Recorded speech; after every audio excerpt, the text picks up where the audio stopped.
O silêncio das águas brancas. Capítulo 1.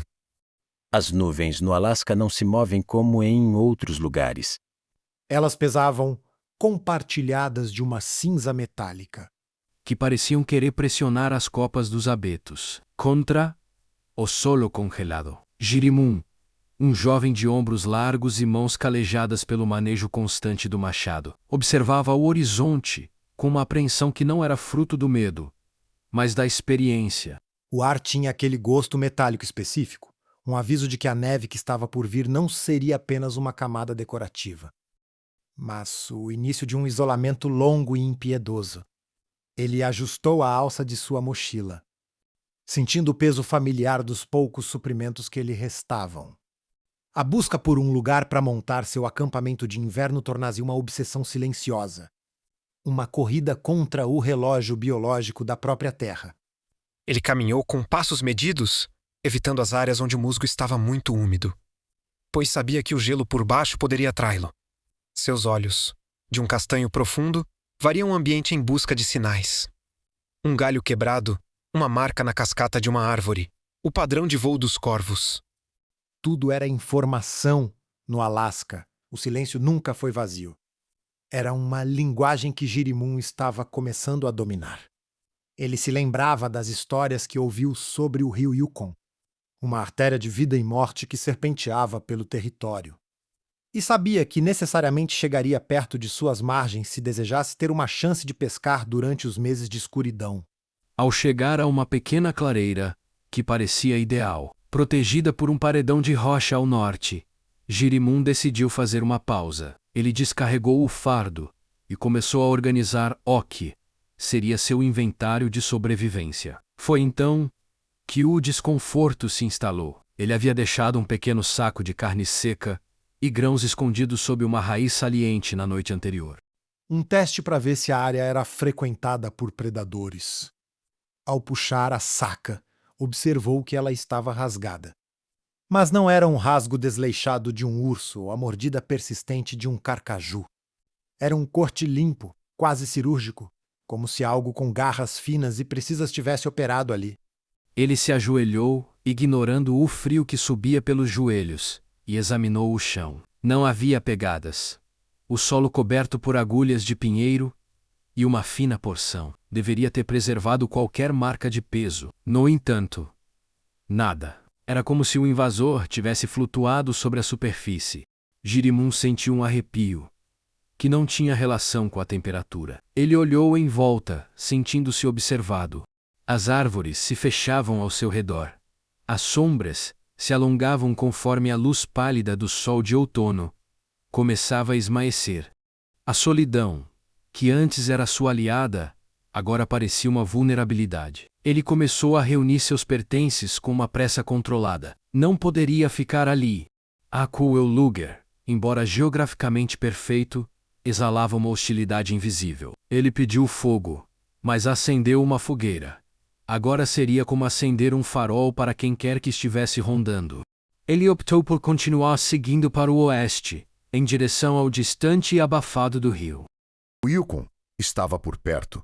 Ele conseguia sentir o cheiro da água corrente e do lodo frio. Enquanto caminhava, Girimum refletia sobre sua jornada. Ele viera para o norte fugindo do barulho das cidades, da falsidade das relações humanas e da sensação de que o mundo moderno estava devorando a alma dos homens. No Alasca, ele esperava encontrar a verdade, mas a verdade da natureza era brutal. Ela não perdoava erros.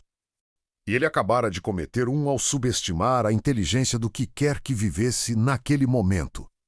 Ele parou por um momento para ajustar a bota e pegou um estalo seco. Um galho quebrando à sua direita. Ele não se virou imediatamente. Manteve a posição, a mão deslizando lentamente para o cabo da faca de caça presa ao cinto. O som não se repete. O vento soprou, trazendo consigo o aroma de resina e algo mais, um cheiro acre, como de algo que apodreceu e seco ao sol, não era um animal. Ou pelo menos, não é um animal saudável. Girimum respirou fundo, controlando a batida do coração. Ele provavelmente será o mestre de seus próprios nervos.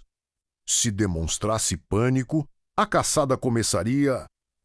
Ele retomou a caminhada, desta vez mais rápida, mantendo-se próximo ao tronco das árvores maiores. A luz estava morrendo rapidamente. O crepúsculo no Alasca foi uma transição curta e perigosa. As cores desapareciam, restando apenas tons de azul e preto.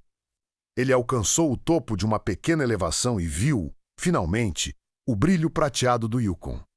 O rio era imenso, uma serpente de metal líquido cortando a paisagem.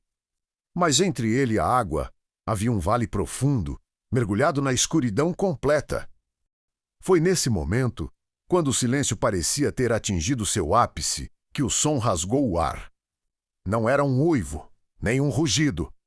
Era um grito gutural, uma mistura de dor e fúria que parecia vir de dentro da própria terra. O som ecoou pelas paredes do vale, multiplicando-se, tornando impossível identificar sua origem exata. Girimum sentiu o solo vibrar levemente sob seus pés. Os pássaros, que até então estavam em silêncio, levantaram voo em massa, um turbilhão de asas negras contra o céu cinzento. Ele se apresenta estático, a mão apertando o cabo da faca com tanta força que os nós 2 dedos ficam brancos.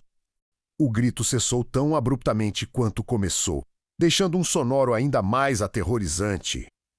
Girimum sabia que, a partir daquele momento, sua busca por um acampamento deixaria de ser uma questão de conforto para se tornar uma questão de sobrevivência absoluta.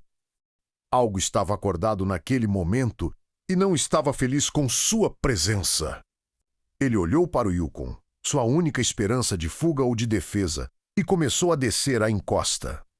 Sabendo que cada passo levava mais fundo, no mistério que o inverno estava prestes a selar. Vivinotes, Girimum descobre que seus mantimentos foram violados por algo misterioso e ouve um grito aterrorizante vindo do vale. Em breve ele encontrará a fonte desse lamento e perceberá que não está sozinho na floresta.